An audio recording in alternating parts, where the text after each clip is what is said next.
Olá pessoal, tudo bem? Professor Sérgio mais uma vez com vocês para mais um dia de aula, né? Hoje, pessoal, nossa aula vai estar na página 10 e 11. A gente vai falar um pouquinho sobre hipertensão arterial, né? Já expliquei em aula sobre o que é hipertensão arterial. Também tem outro vídeo aí do dia de estágio que falei também sobre a hipertensão arterial.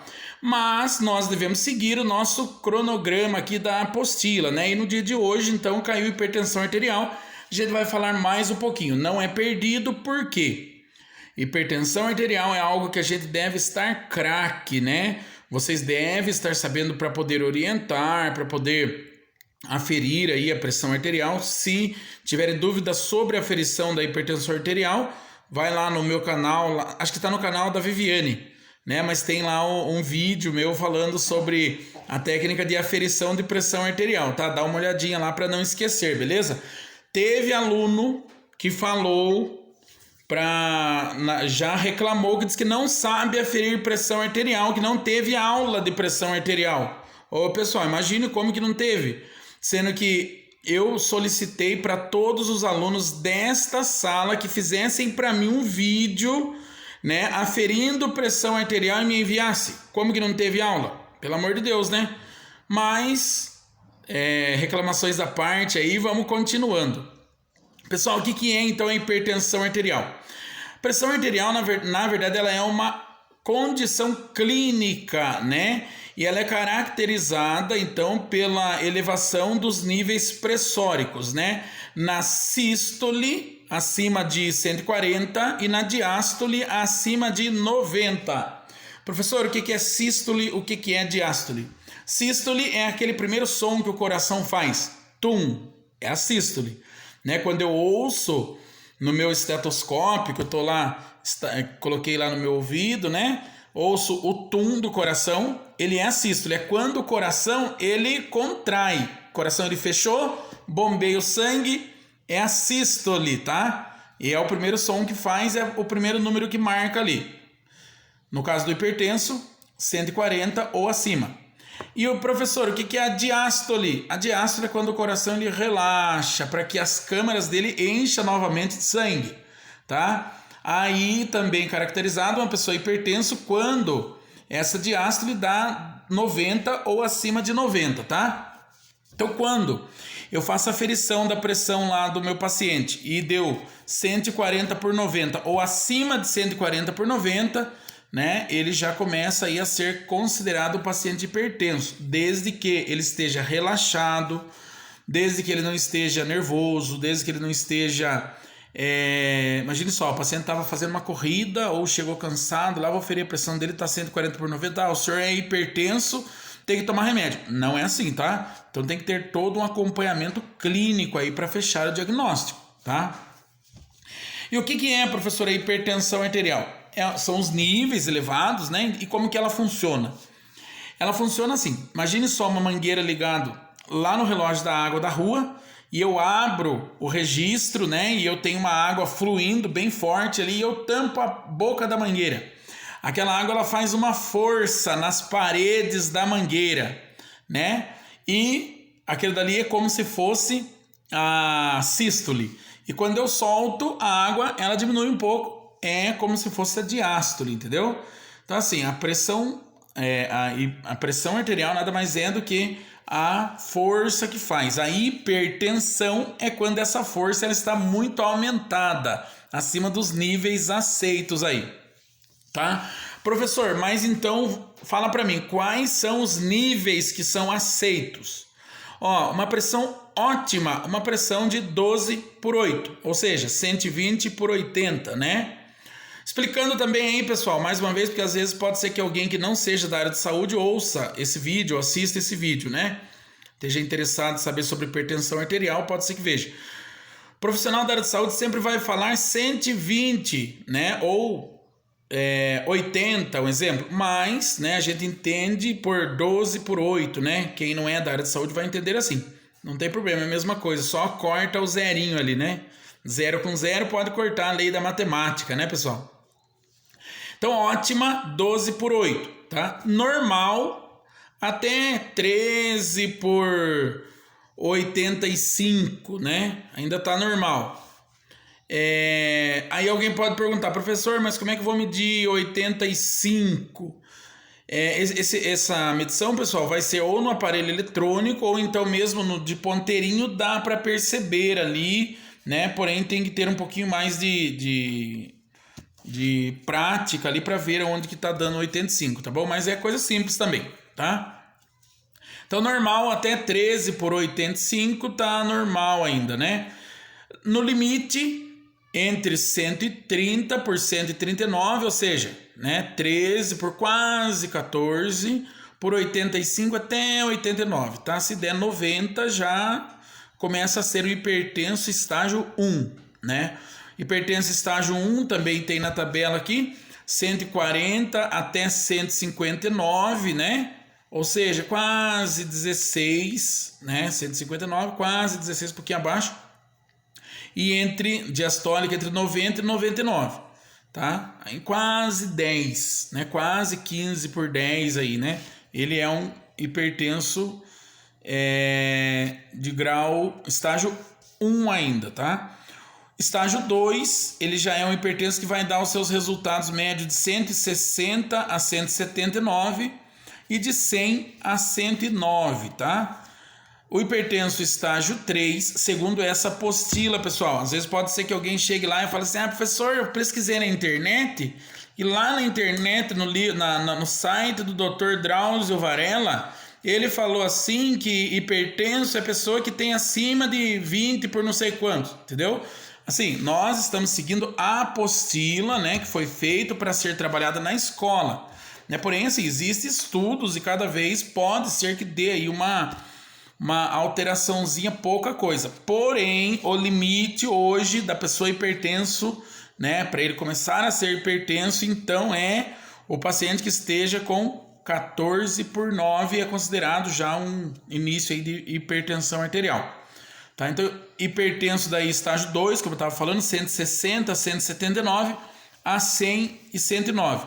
Hipertenso estágio 3 é um hipertenso aí que está com pressão acima de 18 por 11, tá bom?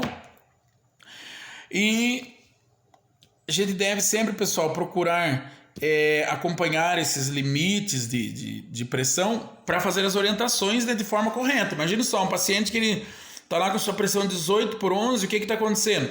Ou não está tomando a medicação certa, ou a medicação não está fazendo efeito para ele, ou ele está abusando demais em coisa salgada, né, ou coisas gordurosas, né, e aí por diante, tá bom? Os fatores de risco para hipertensão arterial. Diz aqui que a idade é a principal, né? Por que, professor, que a idade é a principal? Será que todas as pessoas que estão mais velhas, um pouco acima de 50 anos, vão ser hipertensas? É assim, conforme a idade vai passando, os nossos vasos sanguíneos, eles começam a ficar enrijecidos. Imagine só uma mangueira que a gente deixa lá no sol, né? Ela fica muito tempo no sol, não fica ressecada por causa do tempo que ficou ali. Mais ou menos os nossos vasos, tá? A pessoa acima de 50 anos, ele já começa a enrijecer os seus vasos, então a elasticidade dele é menor, fazendo com que o espaço onde o sangue passe seja menor, aumentando aí a pressão desse nosso paciente, tá bom?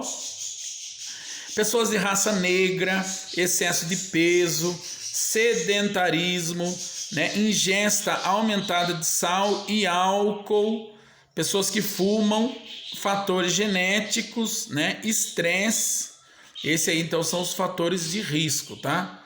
Pessoas que fumam também tem esse enrijecimento aí, né? Aí também tem alguns problemas cardiológicos que podem levar a hipertensão arterial. Quais os sintomas? Um dos grandes problemas da hipertensão arterial é o fato dessa ela ser assintomática, né? Até as fases mais avançadas. Às vezes a pessoa ele é hipertenso e nem sente nada. Porém, pessoal, quando os níveis eles estão bastante elevados, o que pode acontecer? A pessoa ele pode começar a ter dor no peito, né? Ele pode também ter dor na nuca. No meu caso, quando a minha pressão está alta, eu começo a sentir aí dor na nuca, né? Cefaleias, né? Que é dor de cabeça, cefaleias, tonturas, zumbidos no ouvido, fraqueza, visão embaçada e sangramento nasal. Ah, professor, já vi uma pessoa que tinha pressão arterial que estava sangrando bastante o nariz. Por quê?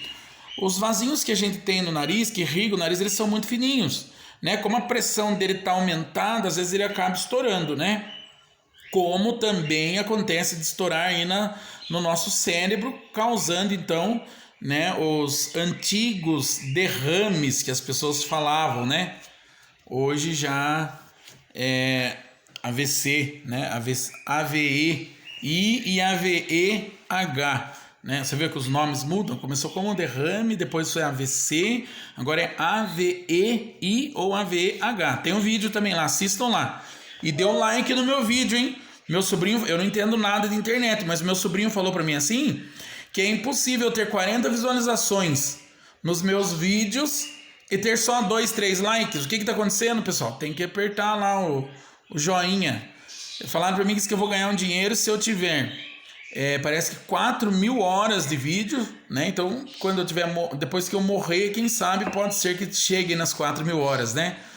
E tem que ter 1.000 inscritos. Eu acho que eu tenho 49 inscritos, né? Então, pra ganhar dinheiro, esqueça. Mas pelo menos os likes aí deixa a gente feliz, né? Fala assim, alguém assistiu o meu vídeo, não é mesmo? Como que é feito o diagnóstico? O diagnóstico, pessoal, ele é realizado através, né, da aferição da pressão arterial. Quando a gente trabalha num posto de saúde, a gente orienta que o paciente venha pelo menos 3 vezes por semana para poder fazer a aferição e a gente marca ali numa cadernetinha, assina o profissional que fez a aferição, né, para que o médico depois veja o que ele pode fazer. Também, pessoal, existe um outro exame chamado MAPA. Ô professor, o que é esse MAPA? É instalado, pessoal, um esfigmomanômetro no braço desse paciente, né, um aparelho mesmo de pressão, e ele tem uma caixinha e de tempo em tempo ele afere a pressão da pessoa e salva ali na memória dessa caixinha. Fica por 24 horas, né? E depois aí o médico vai avaliar quais foram os valores, né? A média da pressão arterial desse paciente, se vai entrar com medicação ou não, tá? Deve tomar cuidado com automedicação, tá?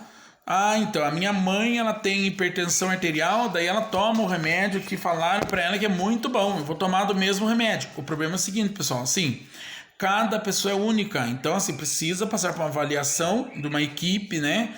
Um acompanhamento para ver quais são mesmo os valores pressóricos, né? Para que a medicação seja administrada corretamente, tá bom? Não adianta nada tomar o remédio da minha mãe, da minha avó, às vezes eu posso acabar complicando a minha situação. E cuidado com o negócio de receitar remédio para os outros aí, tá? Nós fazemos a administração, desde que respaldados por receituário médico e que essa receita também esteja certa, né? Não adianta nada, por exemplo, eu chego lá e vejo, tá escrito aqui para dar para o paciente 10 comprimidos de captopril. Eu não vou dar. Tá errado, mesmo que eu seja, mas o médico mandou, mas 10, tá errado, né? Então assim, a gente precisa ter aí essa noção, tá? Outra coisa, pessoal, o tratamento. Qual que é o tratamento? O tratamento primeiro da hipertensão arterial aqui o primeiro descontrole de peso. Eu já digo controle de sal, né? Se o que faz elevar a pressão é o sal, inclusive quando a pessoa está com pressão baixa, acho que todos vocês já ouviram, põe um pouquinho de sal debaixo da língua que já sobe. Às vezes sobe lá em cima, acaba estourando de vez, né? Então assim, eu acho que a primeira coisa é melhora da alimentação, melhora da ingesta de sal, né? Aí depois, controle de peso, mudança do estilo alimentar, falou em segundo, mas eu já coloquei em primeiro, né? Redução do consumo de sal. Sim, por que falam também mudança de estilo alimentar mais saudável? Por quê? Mas professor, eu como pouco sal, não coloco muito sal não. Tá, mas só que aí come sazon, come aquele temperinho do miojo, salsicha, mortadela, só coisa gostosa, né? Salsicha, mortadela, só coisa que tem muito sódio, né? Aqueles isotônicos, para não falar marca, né? Porque senão poderia falar marca Gatorade, né? Não vou falar a marca Gatorade, mas aquilo lá também tem bastante sal. Então tem que tomar cuidado aí quando a pessoa vai tomar, né? Moderação no consumo de álcool, né? Realização constante de atividade física, controle do estresse psicossocial. Esse aí eu preciso aprender, viu, pessoal? Controle do estresse psicossocial. Se alguém souber aí, manda um vídeo depois explicando para mim também, né? Cessação do tabagismo, parar de fumar, né? E o acompanhamento com uma equipe multiprofissional. Medicação também, quando o médico ele já prescreve, também é importante, tá?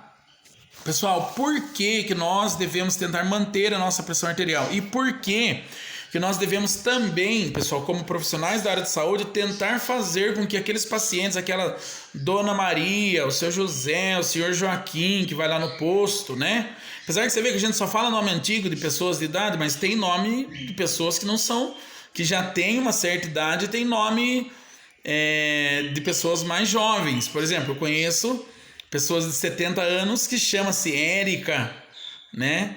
Carolina, né? Então assim, a gente usa nomes aí mais antigos, né? Para poder falar quando está usando o exemplo, mas existem outras pessoas também que têm nomes mais atuais, aí são pessoas que já têm mais de 50 anos, né?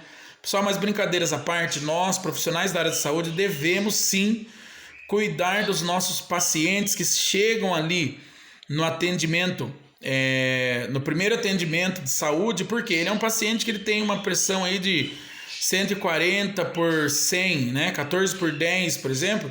Mas esse paciente, pessoal, se eu não explicar para ele o que ele tem que fazer para diminuir a pressão dele, né? O que ele deve diminuir de comer, os exercícios físicos que ele deve fazer, né? Ou se ele já toma medicação, a importância dele tomar a medicação correta, esse é um paciente que certamente vai evoluir para outros problemas.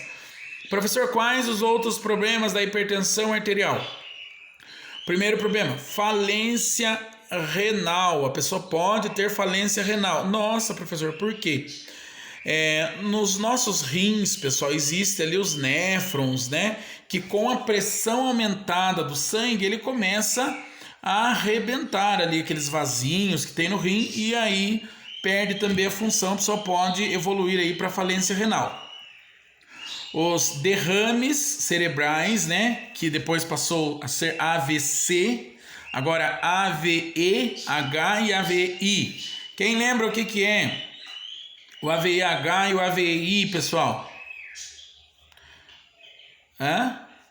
AVEH é então acidente vascular encefálico hemorrágico, quando ele rompe, né, a nossa veinha. E o I é o isquêmico, quando ele tranca ali por um ateroma de gordura ou alguma coisinha, tá? Então vai dar sempre o AVEH,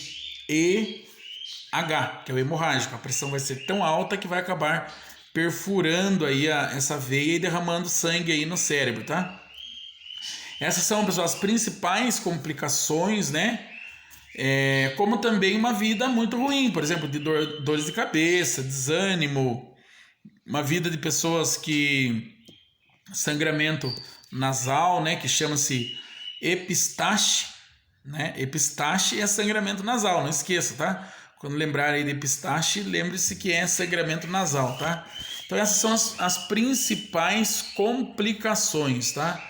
Então, pessoal, devemos sempre orientá-los, né, a manter uma dieta saudável, diminuição de sal, exercícios físicos, acompanhamento da pressão arterial, né, diminuição do estresse, né, vai pescar, quem gosta de pescar, mulherada vai fazer crochê ou também vai pescar. Tem uma irmã que é pescadora e se ela vê eu falando nesse vídeo aí que o homem vai pescar e a mulher tem que fazer crochê, ela já vai ficar brava. Então a mulher também pode pescar para poder passar o estresse aí, tá? Pessoal, creio que nossa aula de hoje seja essa, tá? Se vocês quiserem, olhem na apostila, tem aqui, ó, a tabelinha. Ó, a tabelinha aí, ó.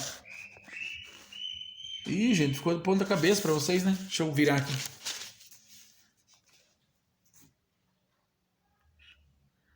Ó, tem a tabelinha, né? Muito ruim, né? Quem sabe um dia eu aprenda a ser um youtuber, aí eu posso tentar melhorar, tá bom? Esses dias tem o meu irmão que comenta lá no meu canal e ele falou assim, professor, tem que colocar algumas imagens. Gente, se vocês soubessem que às vezes eu falo alguma coisa errada no vídeo, eu conserto na hora para não, mesmo deixando que eu falei errado, tento consertar, né, para poder não precisar editar o vídeo, porque dá um trabalho que nossa, né? Mas pessoal, então nossa aula de hoje é sobre hipertensão arterial. Saibam que vocês, técnicos e auxiliares de enfermagem, têm um papel importante, né, para não deixar com que um paciente hipertenso evolua para problemas mais graves, né, aferindo a pressão de maneira certa, né, orientando sobre o que deve fazer para manter os níveis pressóricos adequados, né? Então assim, vocês devem ouvir essa aula e devem fazer tudo que eu estou explicando para vocês, tá? Questões para vocês me enviarem. Questão número 1.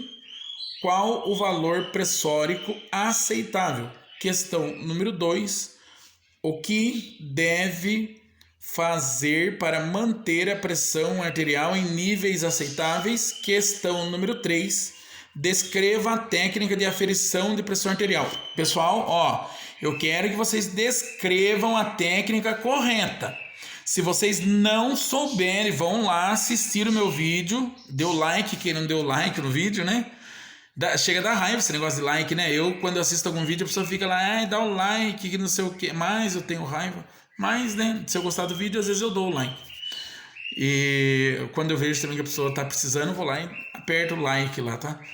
Então, pessoal, vão lá e vejam certa técnica. Aquela técnica com estimativa, tá? Então, por favor, descrevam a técnica correta. O paciente deve descansar, né? Como que deve ser feita a técnica. Se mandarem para mim errado hoje essa técnica, eu vou colocar 0 já na respostinha ali, tá bom? Pessoal, tenham todos um ótimo fim de noite, né?